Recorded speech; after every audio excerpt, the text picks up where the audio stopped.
Hi, my name's June, and I'm an alcoholic. Thank you, Daniel. Well, I want to start. I want to thank Doug and the committee for inviting me here. And Danny wants to thank me too. He got so distracted by his basket that he asked me to put in a word to let you know how much it meant that he was here. I want to thank Raz very much for all the attention and the time that we've gotten to spend together. And I also really want to thank Peter and Dan and Catherine for taking some time away from their busy lives and coming over and spending some time with me. It means a lot. I love Alcoholics Anonymous. It has given me a life that I never wanted, and it has made me a person that I wouldn't have even liked when I came here. And I am completely fascinated with Alcoholics Anonymous.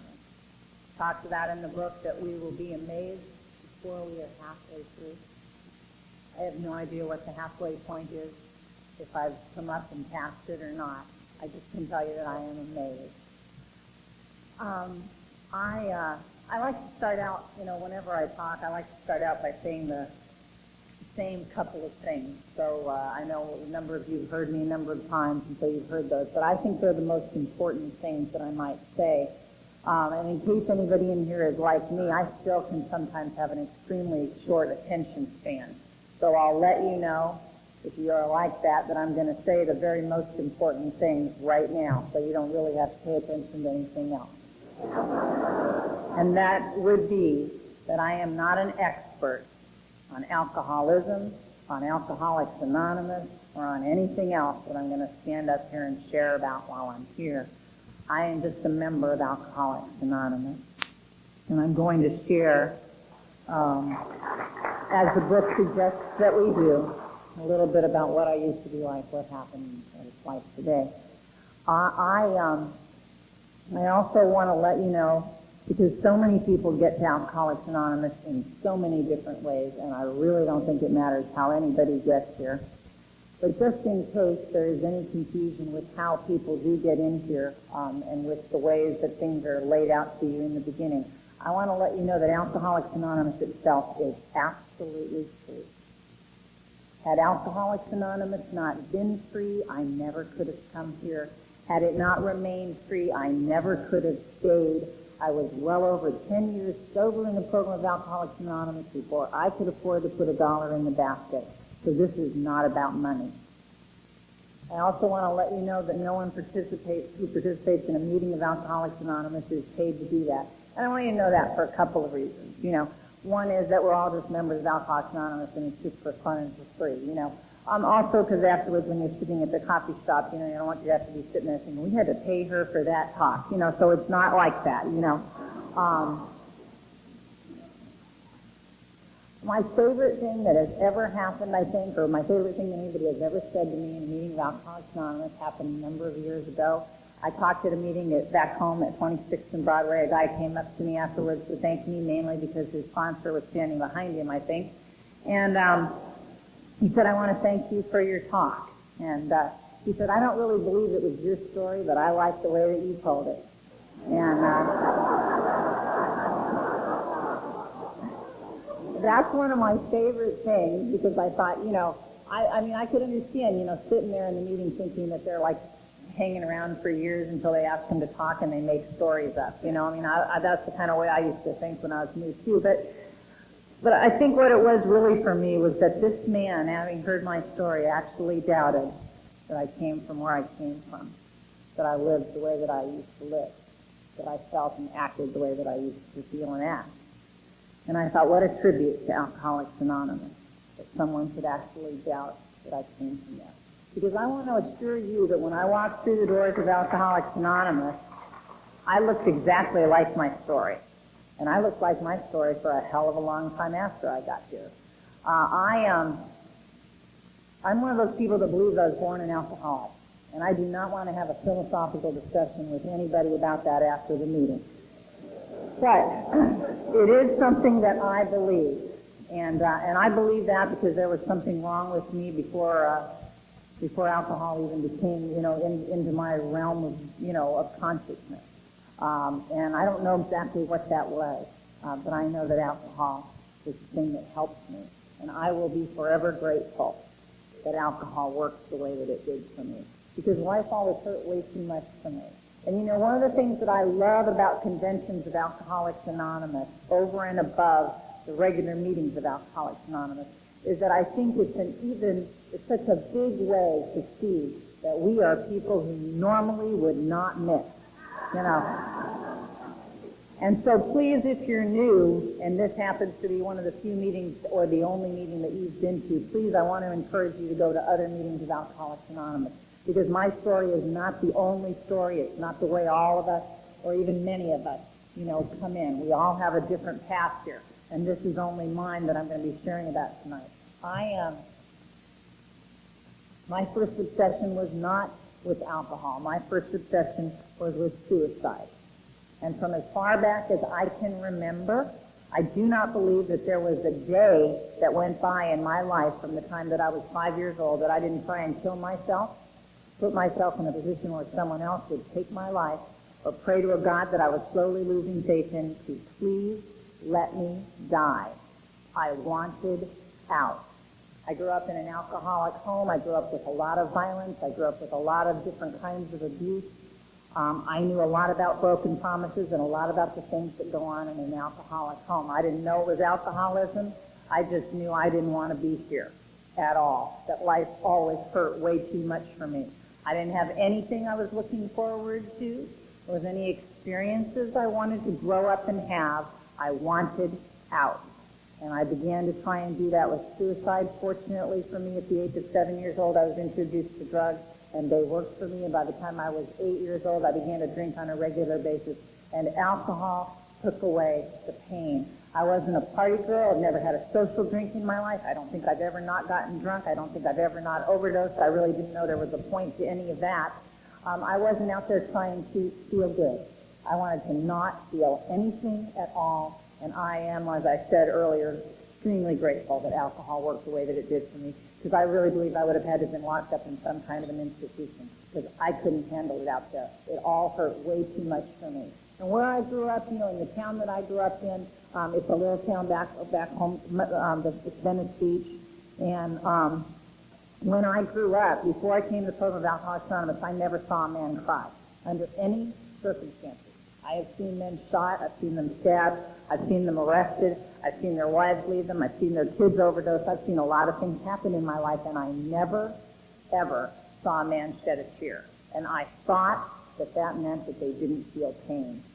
And I looked at those men, and I looked at the women in my life, and I watched them through all of those same experiences, but I saw most of them had a breaking point, and they seemed to experience pain. And I looked at those two groups of people, and I decided immediately which one I wanted to be like.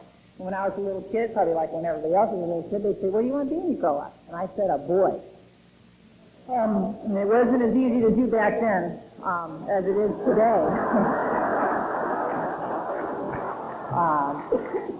But it wasn't like, some days I wanted to be a teacher and some days a nurse. I mean, it was very consistent. I wanted to be a boy.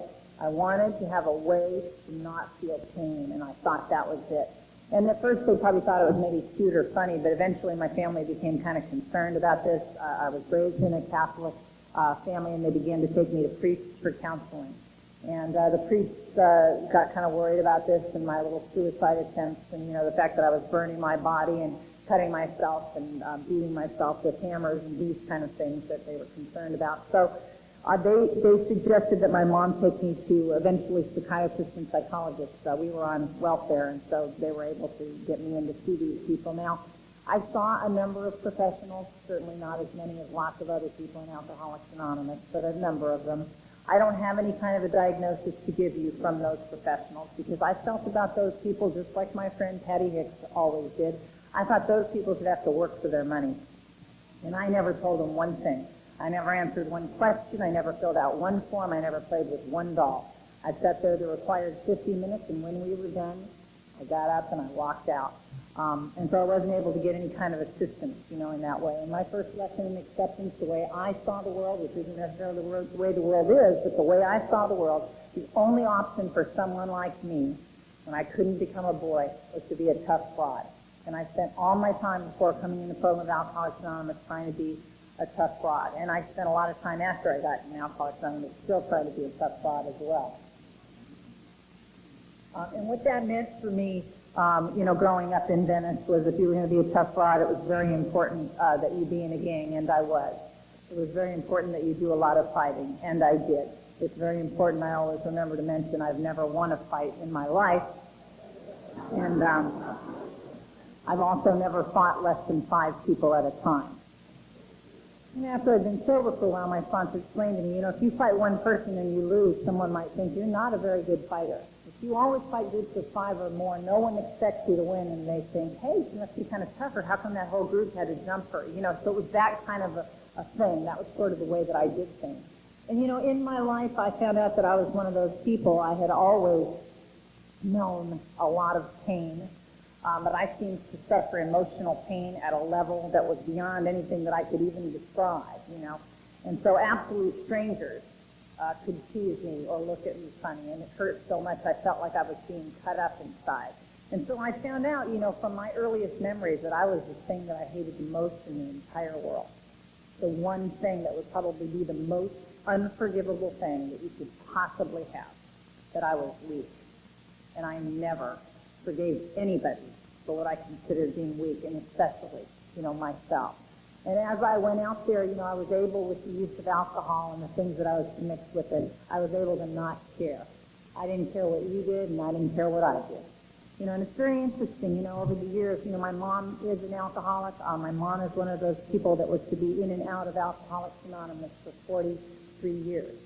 My mom tonight is sober, coming up on, I believe it's 4 years in July. My mom has been in and out of this program, for 43 years. And in those years, my mom's alcoholism forced her or led her to doing things, that she morally did not want to do. And, I don't believe that was the case for me. I don't think that I had any value. I just didn't care enough. I didn't care about me, and I didn't care about you. So it didn't take me that long to get to a point where I hated me so much that I could not even go on wanting to breathe in and out anymore, in being a tough fraud in Venice Beach, there were certain things, that made it, that were important. They were important to me, and I thought they would be important to everybody. And I would stand down there with my gang, and I'd see touristy-looking people coming by. And, it was very important that you be barefoot, because it's a beach town, and tough frauds have tough feet. And I would take my cigarette, and I would throw it down on the sidewalk, and I would put it out with my bare feet. And I would see the touristy-looking people kind of look at me and whisper back and forth, and I knew what they were saying. They were saying, wow, that is one tough fraud. And I was very impressed that I could do this sort of thing, And I figured they were impressed too. And again, after I'd been sober for a while, my sponsor explained to me, maybe what some of those people were saying to one another was, did you see that? That person just put flesh to fire. Why would anybody do anything so stupid? But I didn't know there was another way of looking at it. It was just, these were my values, and I just had a few values, and those were the kind of things that were really important, I learned in my life that I would much rather you punch me in the face than hurt my feelings. And you'll just have to take my word for it. The short version, I was very good at getting people to punch me in the face. And that was really kind of the way that I went through my life. And I had been stealing longer than I had been drinking. And I continued, in that kind of a behavior. I mean, my thought was, if you had it and I wanted it, I better take it, because there wasn't any other way I was ever going to get anything, And I figured anybody who wasn't stealing was just too stupid to know the rules of life out there. And that was just sort of my own little code. I just kind of came up with these things. I was brought to a meeting of Alcoholics Anonymous by my mother, one of the times that she was coming back. And I didn't ask to go to that meeting. I didn't want to go to that meeting. But she brought me because she thought that if she left me alone, I might get her evicted from another apartment. And the miracle of the program of Alcoholics Anonymous began that night for me. And it began because there was a guy in that meeting that I admired more than anybody else in the whole world. And I didn't admire very many people, but I admired this man. You know, if I had to tell you what I wanted out of life in one sentence, all my life, I just wanted really one thing that I could think of. I wanted the ability to walk into a room full of strangers and have everyone there back away from me in terror. Now, when you're 87 pounds, that almost never happens, you know. But that's sort of what I was hoping for, was just a way to keep people away from being able to hurt me and keep people away from being able to get near me. And this guy who was sitting in that meeting that night was a drinking friend of my mother's. And my mom drank in some very, very rough bars. And I had been in those bars, and so had he. And I had seen him, and when Paul came into that bar, if he wanted to sit at your table and he had been drinking, you let him have your table. You didn't try and explain to him, Paul, there's an empty table right over there, because you didn't know what Paul was going to do to get your table, you know. And he was at that meeting that night. He had just gotten out of jail, and he parked his motorcycle outside. He had a knife, and he had it with him at the meeting, and he was sitting in that meeting. And I looked at him, and I thought, wow, I didn't think that people that strong and that tough came to AA. I thought it was just for weak people like my mom. And I got drunk the next night, and then I came back to some meetings of Alcoholics Anonymous. And I did not raise my hand as an alcoholic. I didn't believe that I was an alcoholic, and even if I had been, I wasn't going to join an organization that was allowing my mother to belong to it. So I went to the meetings, you know, and I didn't talk to anybody except for Paul. And in between the meetings, I would explain to Paul that I wasn't an alcoholic, that I couldn't possibly be an alcoholic, that I was far too young to be an alcoholic, that I wasn't anything like my mother, who we all knew was alcoholic. But I had places to go, people to see, things to do. I had my whole life ahead of me, and that I was clearly not alcoholic. I might have had a little drug problem, not alcoholic. And Paul turned to me and he said, you know, Jean, I'm pretty new in AA. And he said, they told me that I can't diagnose anybody's disease but my own. So in your case, I'm going to make an exception. He said, I've seen the way that you drink and I've seen the way that you use chemicals, and I happen to believe if you don't get into this program and take what these people have to offer you, within a period of 6 months or less, you're going to be out on the streets, you're going to be shooting stuff, and you're going to be throwing your ass. And I knew he wasn't trying to scare me. He wasn't trying to make something up like your teacher in high school might do just to scare the kids. He was just talking about facts. He was talking about things that had happened and were beginning to happen in his life. And I thought a little bit about what he said, but I did not want to be alcoholic. I could not believe that it could be so bad that I would have to go to Alcoholics Anonymous. And yet in that 2-week period of time, absolutely every option but Alcoholics Anonymous was moved from my life. By the time I came to Alcoholics Anonymous, the only person that I hated more than my mother was me. And I blamed my mother for everything that had gone wrong in my life. And take it from me again, the short version, a lot had gone wrong. And I was filled with hatred for her, and I was filled with hatred for me. And we had a violent relationship. And my mother was getting sober at that time. She did not think she had to be subjected to violence in her own apartment, and she asked me to leave, and I did. The rest of my family had not talked to me in a couple of years, and they didn't want anything to do with me, and I didn't bother trying to get in touch with them. I had been in a number of foster homes. None of them would take me back. I tried to get into a couple of drug rehab and alcohol recovery homes that were in the LA area at that time. There were only a few. None of them would take me. Some because of my age and some just because of my attitude. And I thought, well, you know what? Who cares? Who cares? Who cares about these families and, you know, these programs and all of that? Because none of that really matters. If you're a tough fighter, there's only one thing that counts. There's only one thing that's important, and that's your game. And then one day as I walked down an alley, all 5 members of my own gang beat me up. And I found myself later on sitting in a meeting of Alcoholics Anonymous.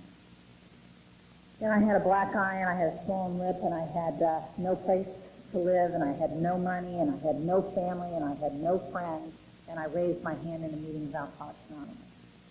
And, you know, when I did that, because I know today that there were some people in that meeting that did not know about the traditions of Alcoholics Anonymous, in particular the third tradition, the one that says the only requirement for AA membership is a desire to stop thinking. And the reason that I know today that those people did not know about that tradition is because my mother had been in and out of the program of Alcoholics Anonymous for quite a while in that area. A lot of everybody in that meeting knew my mother, and because of that, they knew who I was and how old I was. And they came over to me not knowing that there was a tradition, I'm sure, themselves, and they explained to me that I was too young to be in their meeting. And they didn't want a little kid coming there while they talked about serious things. And they told me if I came back, they'd get together and throw me out. And it didn't surprise me at all. I just figured AA didn't want me either. And I didn't want me either. And I had it for a long, long time. And I fell back on my number one answer, the answer I had been using since I was 5 years old. And I went over to a friend of my mother's house, and I went into her bathroom, which is the first place I went at anyone's house I ever visited. I went into that medicine cabinet, found enough of the kind of pills that I needed to kill myself, and I took enough of them to do it one more time. And before I passed out that day, I went to a noon meeting of Alcoholics Anonymous, and by the time I got to that meeting, I could not stand, I could not sit, I had to lay in the meeting. I don't know about where you guys go to meetings here in Minnesota, but in West LA where I got sober, they almost never call on people to share who are laying in the meeting, you know. If they didn't call on me that day, I have no idea what I said, but they knew that I needed to be in a hospital, and that's where I woke up next, with the doctor explaining to me that I had taken pills to slow down my heart. And had I been there 5 or 10 minutes later, I would have been in a coma that they probably couldn't have brought me out of. They'd given me something to make me throw up. And I don't know, I can't really tell you why that overdose was any different than all the others that I inflicted upon myself. I can just tell you that I know that it was different because since that time I haven't taken anything that affects me from the neck up. That's how I personally define sobriety. I've done that.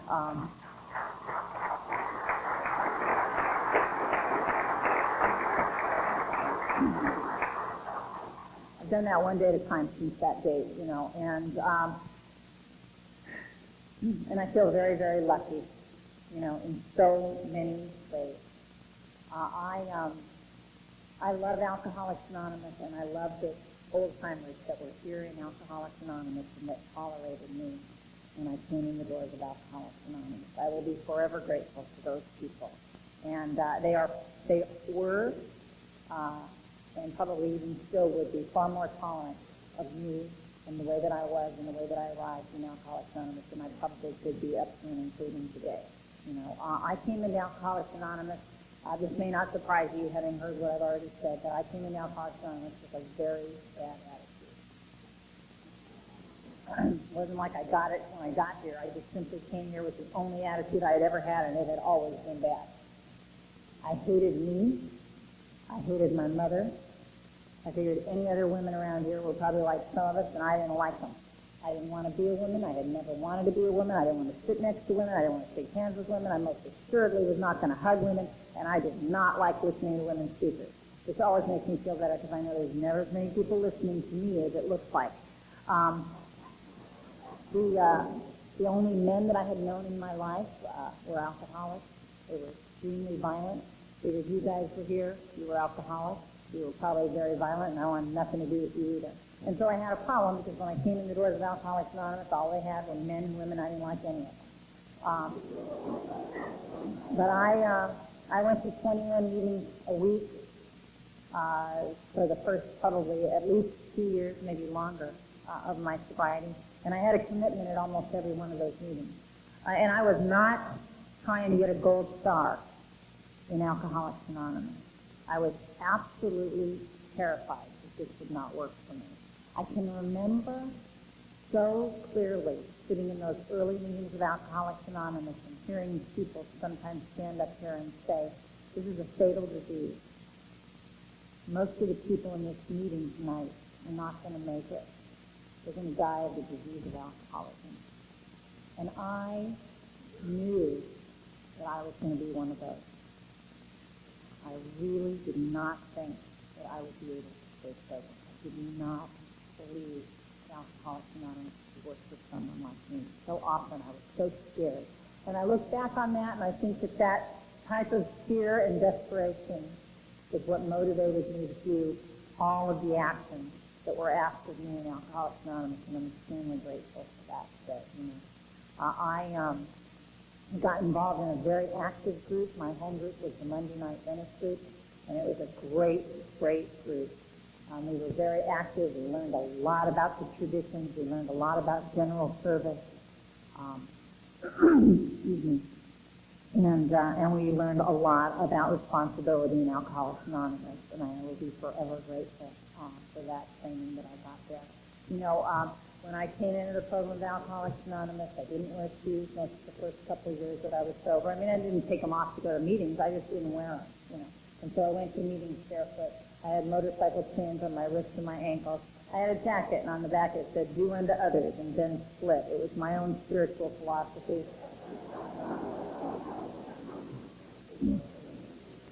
I had a very limited vocabulary when I got sober. It consisted almost solely of profanity. There were a few exceptions, the, and, mother.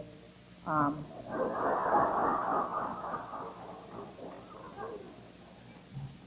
smoked when I got sober. I had smoked since I was about 7 or 8 years old, and when I got sober, I smoked more. I smoked 3 packs of cigarettes a day after I got sober, and I lit all of them myself. Occasionally someone held a match for me, and I let them hold it as long as they liked. They never lit my cigarette with it. And sometimes I'd be going to walk through a door, and they would hold the door open for me. I let them hold it till they got tired. And when that door closed, I opened it for myself only. And I wanted to be very clear around here that I didn't need anybody's help. I was just fine all by myself, you know. I know, of course, how ridiculous that is today, because no one is doing fine all by themselves ever comes to Alcoholics Anonymous, but I felt I was making a point, you know, and I wanted to stick to it. After I'd been sober a short period of time, I took up smoking cigars and then later a pipe. And, you know, if you choose to dress the way that I did and smoke the way that I did, which is hard to do inside meetings anymore today, and talk the way that I did, you could sit in a fairly large meeting back in Los Angeles and have an entire row all to yourself. I was very good at keeping people away from me, you know. And yet I am still very, very grateful to the old-timers who have tolerated me the way that I was, you know. And I'll tell you, I do believe very, very strongly, and this has become more and more important to me even in the last couple of years, that those people that I heard speak in Alcoholics Anonymous in those early years of my sobriety, they, you know, like Lee was talking about the hope, you know, I got the hope. I think that those people, when Sharon talked last night about the language of the heart, I could hear the language of the heart. And I've thought about it this last couple of years, and I realized that for me, this isn't maybe true for everybody, the speaker meetings have always been an important, extremely important part of my sobriety in Alcoholics Anonymous. And they still are today. But in those days, I think really what it was for me is that I was incapable of letting anybody hold my hand or give me a hug. I didn't even want anybody to sit next to me. I felt so disgusted and sick at who I was and where I had been and what I had done that I couldn't stand the idea of anybody getting near me. And yet, I think that those speakers, when I heard them share about the pitiful and incomprehensible demoralization of their alcoholism and how practicing the principles in Alcoholics Anonymous had given them another way to live and a way to look other people in the eye and a way to, you know, stand out there on the sunny side of the street. I believe those people. I believe that it had worked for them. And I thought maybe, not that I would walk on the sunny side of the street, not that I would ever, you know, really like myself or want to be who I was. I never believed that in those early years, ever. There wasn't one or all of them put together that could have convinced me of that. But I did believe that maybe if I tried everything that they told me to do in Alcoholics Anonymous really, really hard, and I didn't think that maybe one day when I happened to walk down a street and maybe glance in one of those storefront windows, it's the closest thing to ever looking in a mirror I ever planned on doing. Maybe I wouldn't feel like throwing up at what I saw looking back. And that was enough hope to keep me coming to meetings of Alcoholics Anonymous and to keep me active in the program of Alcoholics Anonymous. And, you know, I got very active in that, you know, that Monday night dinner group. I became the literature chairperson, and I began to have service commitments, you know. And I was just, you know, I was taught so strongly, you know, about showing up. And there were no excuses. You know, there were no excuses. We'd show up. We don't drink, and we show up. And I would sit there in those meetings, and I would hear those speakers, and I think that they were giving, I think of it now as if they were like giving my heart a hug, you know, by showing up. And I think of those people, you know, how far they drove, you know, how often, you know, they left their families, you know, how often they missed their dinners. You know, I was telling Lee, you know, where we were at this meeting together last year, and this was my favorite story last year. I'm like Danny, I'm a story person. You know, I can remember the skunk. I remember the Rottweilers that drink vodka. You know, these kind of things, they resonate with me. But, you know, Tom I told a story, and I'll steal it. You know, it's his story. I gave him credit, so it's not really stealing. But he told a story last year at the Florida State Convention that I happened to be at listening. And he talked about when he got sober in prison at a meeting like Lee did. And he, for a while, was secretary of that meeting. And while he was secretary, they had a speaker every other week. And it was Tom's job to bring in an outside speaker. And back then, you know, they didn't have cell phones. They didn't even have phones. I mean, they had phones, but they weren't using them, you know, as inmates. And so he had to write a letter and wait for the letter to come back to see if he would get a speaker, you know.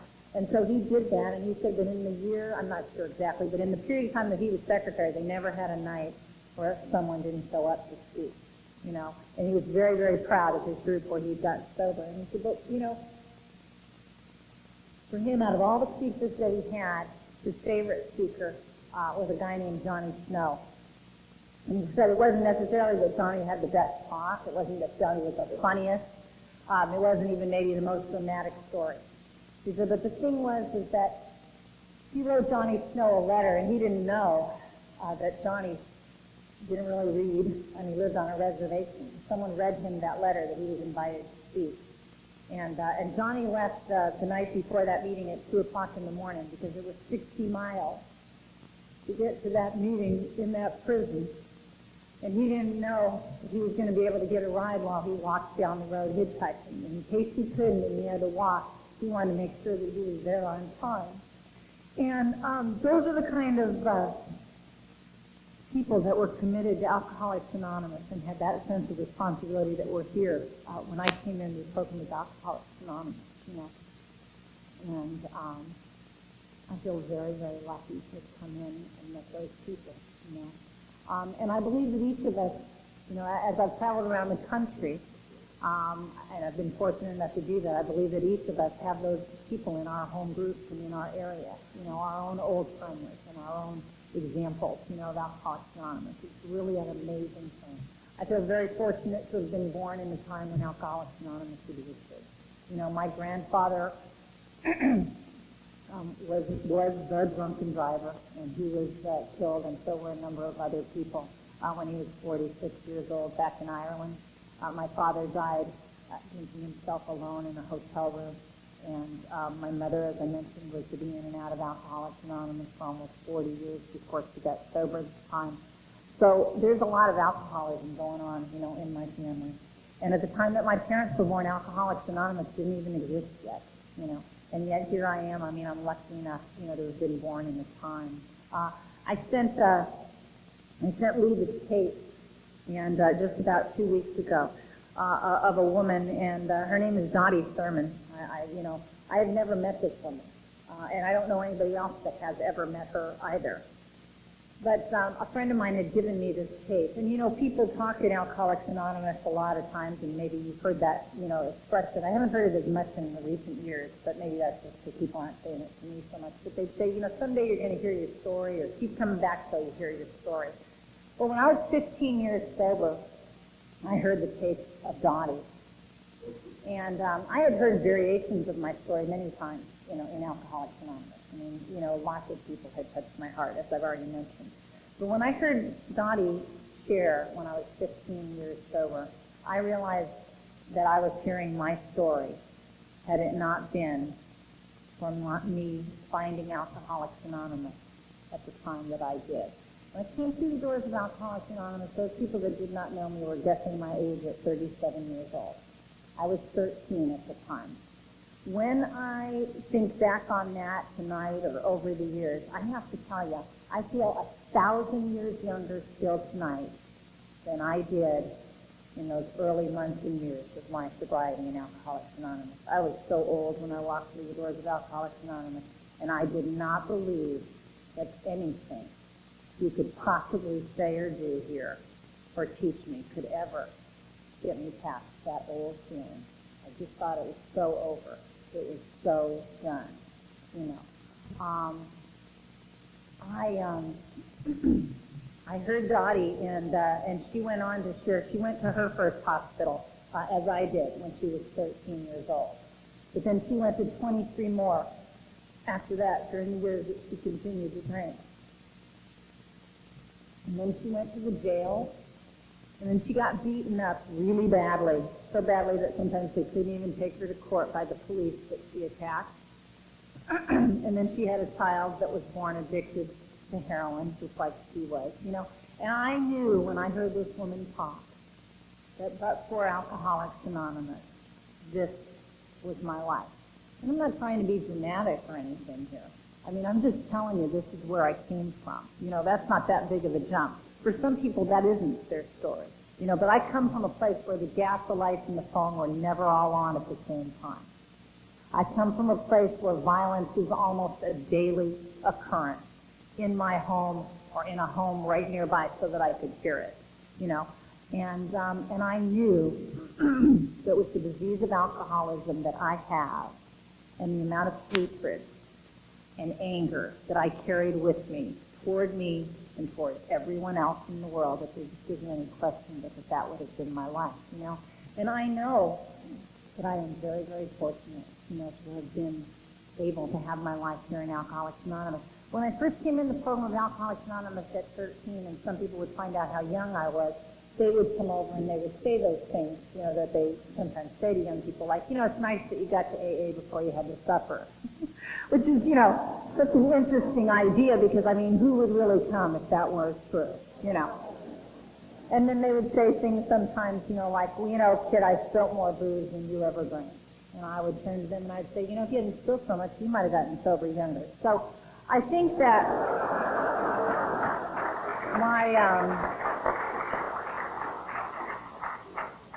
my experiences sometimes with some people who were a little bit hostile toward my age and toward my coming in made me forget that how lucky I am that I did get sober, you know, that I got to get off the merry-go-round, so to speak. You know, I never stayed in Alcoholics Anonymous in those early tough times, so really, you know, I just didn't stay because I was afraid of going out on the streets and dying. I tried to die as long and as hard as I could. I wanted to die. You know, I'm not saying that some of my suicide attempts weren't to get attention. Of course they were. I don't have a moment's doubt about that. But I'm telling you that by and large, as I look back on my life, I wanted out. I wanted to die. I didn't want to play. I didn't want to go forward, you know. And yet, when I came to Alcoholics Anonymous, I couldn't stay out there anymore, hating myself any more than I did. I had to do something different. And I did not know what was going to go on and what was going to happen. And as I said in the very beginning, you know, when I started to talk, I have been amazed, you know. It's remarkable to me. When I was, I think, somewhere around 5 years sober, I'm not really sure anymore, you know, the time starts to run together, but something like that. I was at the Palm Springs Roundup, which was a big deal, you know, for me in the early years of my sobriety. And I got to go to the banquet. Someone gave me a ticket because I couldn't afford a ticket at 5 years sober. I couldn't respond to a banquet. And someone gave me a dress. I did not buy myself any clothes that someone else hadn't worn for years. I mean, you know, until again, I was over 10 years sober. So someone had given me a dress to wear, and I was sitting at that banquet.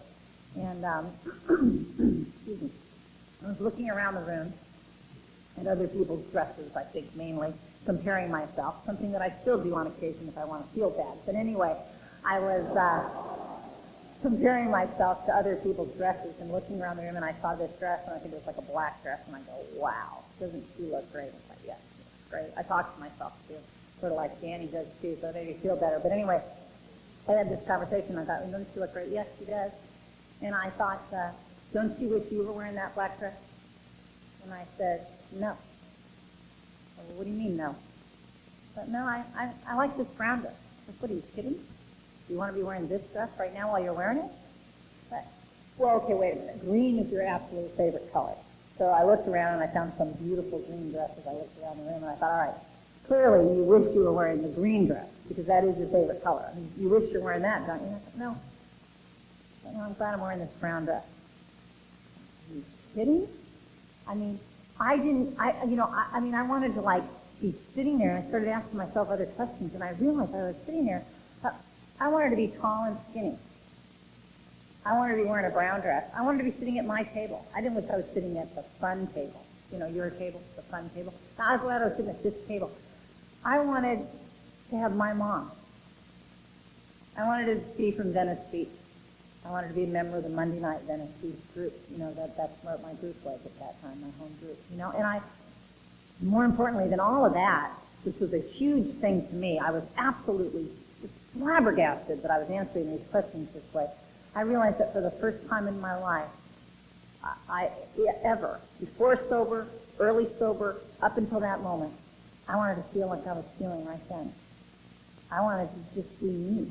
I had never had that experience, ever. I didn't want to trade places with anybody. It was unbelievable. I could not have ever imagined that Alcoholics Anonymous could take me, someone like me, to that spot.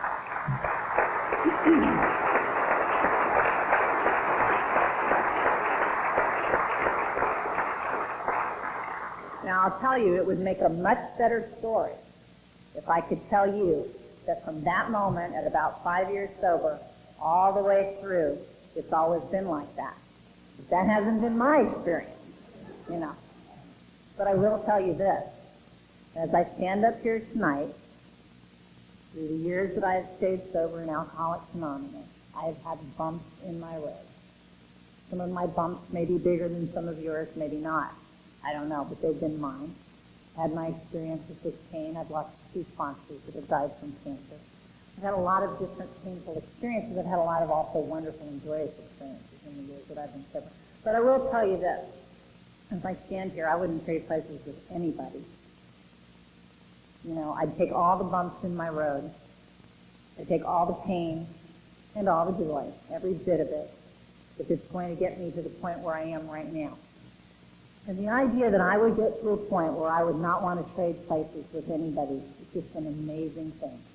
I do not know how something like that could happen to someone like me who always wanted to trade places with anybody. In any situation, I always believed they had it better than me in so many different ways, you know. I want to talk about a couple of things really quick, and then I think I'll just, move on here. Let me see. When I was about 30 days sober, I heard a woman at a meeting named Sybil share. And Sybil had 32 years that night. Sybil had been the first woman to get sober west of the Mississippi. And she was the second woman to ever get sober in Alcoholics Anonymous. And so, I was sitting in that meeting, and she gave an amazing talk that night. I still remember sitting there at Westwood and, she was and listening to her. And one of the things she said was, kind of at the end, after she told her story, near the end of her story, she said, now, newcomers, she said, I want to let you know that if I could wave a magic wand and give you this wonderful, amazing life that I have had and that I'm having right now, she said, I wouldn't do it. I thought, well, that's mean. I'm like 30 days sober. I'm like Sharon and Danny. I'm sleeping on people's, floors or walking the beach of Venice at night. I have no money, no family. I've got nothing going for me. And I don't believe in magic wands, by the way. I'm from Venice Beach. We don't go there. But I'm thinking she should want to. She should wish that she could have a magic wand. She should want to wave it and make things better. She said, I wouldn't do it. I wouldn't wave that magic wand because I wouldn't want to rob you of your journey. Now, I'm going to tell you, in July of 1972, I didn't want a journey. I just, wave the wand. Come on, I'm not... Let's just skip the journey and just, but tonight, and through the years, I have understood exactly what she meant by that. I have no idea what anybody else's journey is going to be here. Peter and I were talking tonight. We've had this amazing journey, and it has touched my heart to watch it. And so have so many other people that I've gotten to know in Alcoholics Anonymous. I have no idea how the things that have happened here happen in my life or in the lives of others.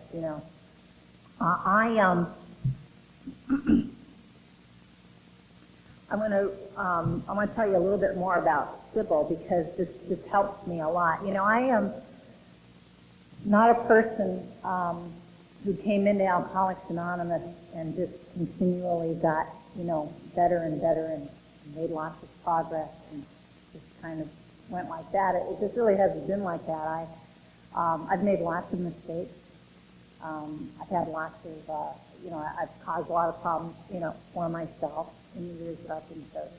But here's one of the things that I believe it's really, really important, which is that you don't have to drink to start over in Alcoholics Anonymous. I've started over many, many times. Paul's been able to find some people here.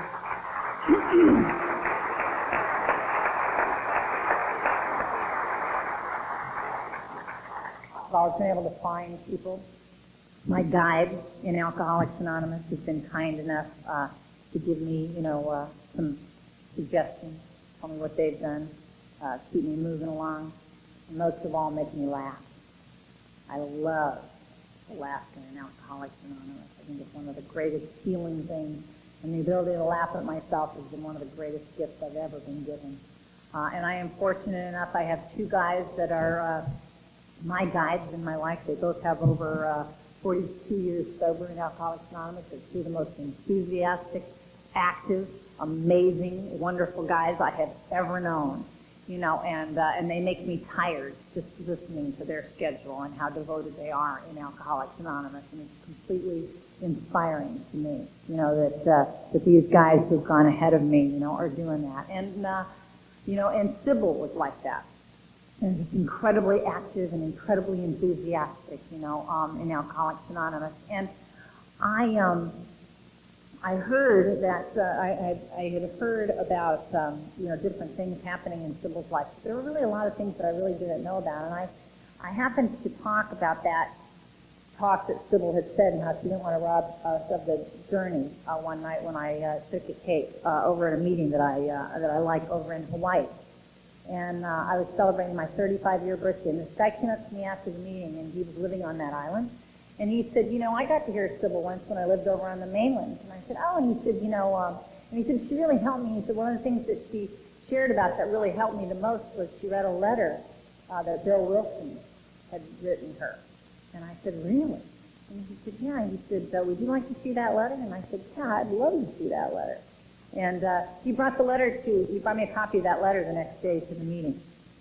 And subsequently, I was to find out a little bit about what was happening in Sybil's life at the time that she wrote to Bill Wilson. Sybil was, I think she was about 12 years sober. And she came home from a meeting one night. She was married.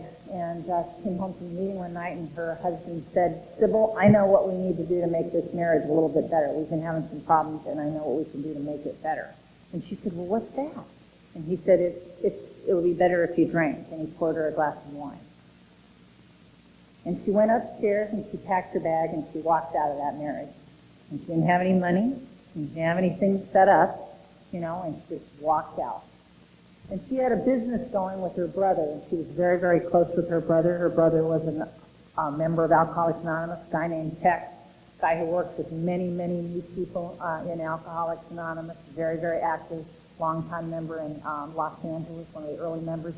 And her and her brother had this business, and that business went bankrupt, and they lost that. And then Tex got very sick with cancer, and then Tex died. And Sybil was just kind of, just having a really tough time, and that was what she wrote to Bill Wilson. And I want to read to you the letter that I got a copy of that Bill Wilson wrote back to her. November 6th, 1952. My dear Sybil, thanks for your letter of October 21st. It was just about the most stirring thing I have read in many a day. It's kind of hard to copy here, let's see. The true test of our way of life is how it works when the chips are down. Though I've often seen AAs make rather a mess of living, I've never seen a sober one make a bad job of dying. The account that you give of Tex's last days is something I shall treasure always. I hope I can do half as well when my own time comes. I am one who believes that in my Father's house there are many mansions. If that were not so, there couldn't be any justice. I can almost see Tex sitting on the front porch of one now, talking with other of God's ladies and gentlemen, sharing in the light. I certainly agree with you that little was left in Tex's grave. All that he had was left behind in the hearts of those of the rest of us who knew him, and that must be carried just that same amount forward to where he is now. If you like what I've said, please read it to your Huntington Park group. In any case, congratulate them for me that they had the privilege of knowing a guy like Tex. As for you, my dear, there is no need to give you advice. How well you understand that the demonstration is the thing after all. It isn't so much a question of whether we have a good time or a bad time. The only thing that will be asked is what we do with the experience we have. That you are doing well with your tough lot is something for which I and many others are bound to be grateful. This is but a long day in school. Some of the lessons are hard, and others are easy. I know you will keep on learning and passing what you've learned. What more does one person need to know about another? Affectionately yours, Bill. And when I got that letter, it really helped me. I was at a time in my sobriety, I was 35 years sober. I had just come out of a long marriage, and I had, believed that my assignment in life was I was going to stay sober one day at a time, and I was going to stay married no matter what.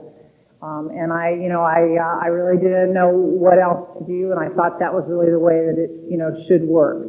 And that really just wasn't to be the case, and so when I came out, I had an F on my report card, I was embarrassed, and I was uncomfortable, and I didn't want to talk about it.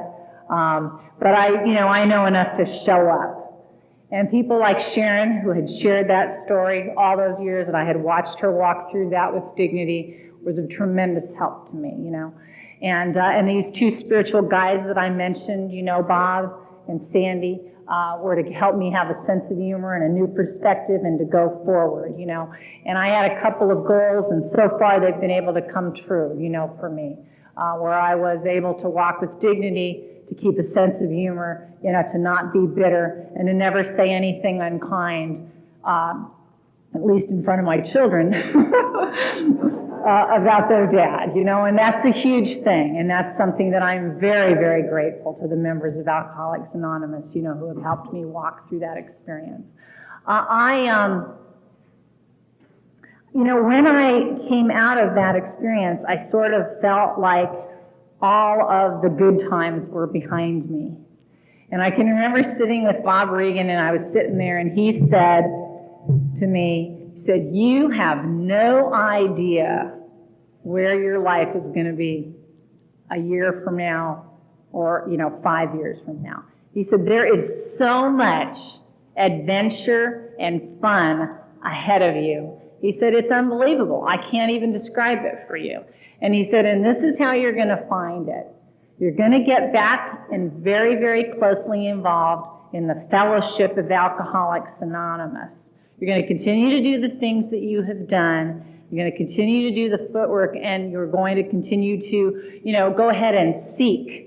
I heard Bob Corwin say years ago, he was listening to the 5th chapter, and they got to the part where at the end, they read, "See, God could and would if he were sought." And the woman reading it that night at the meeting started to cry right before she got to that point. And that got Bob's attention, because he'd heard it so many thousands of times he didn't listen to the 5th chapter anymore.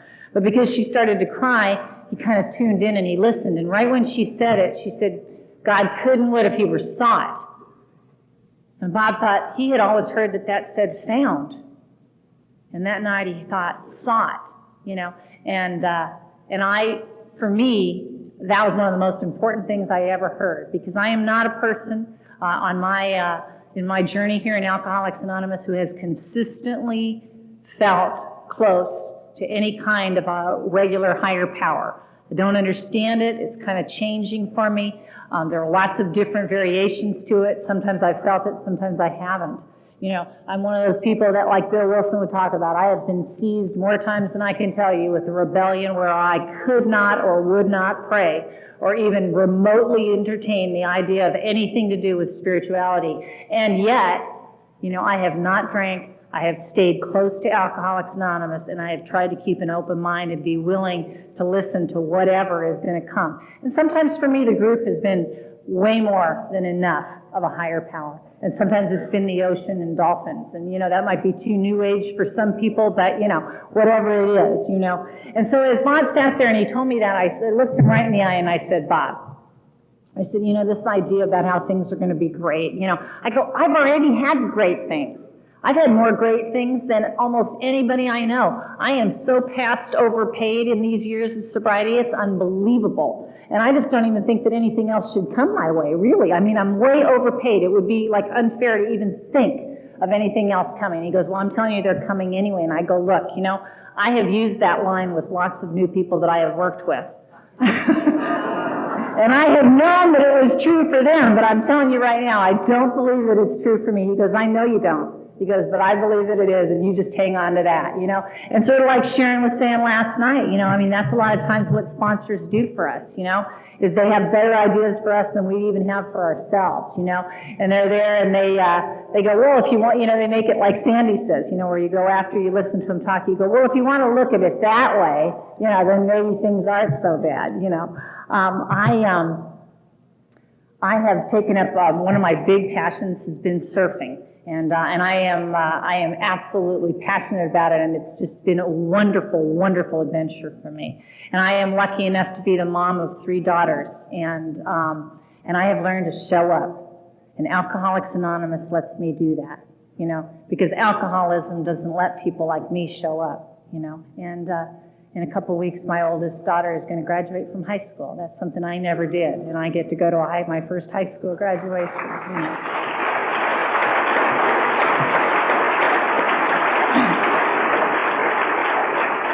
I'm going to read you this from page 152. We have shown you how we got out from under. You say, yes, I'm willing. But am I to be consigned to a life where I shall be stupid, boring, and glum like some righteous people I see? I know I must get along without liquor, but how can I? Have you a sufficient substitute? Yes, there is a substitute, and it is vastly more than that.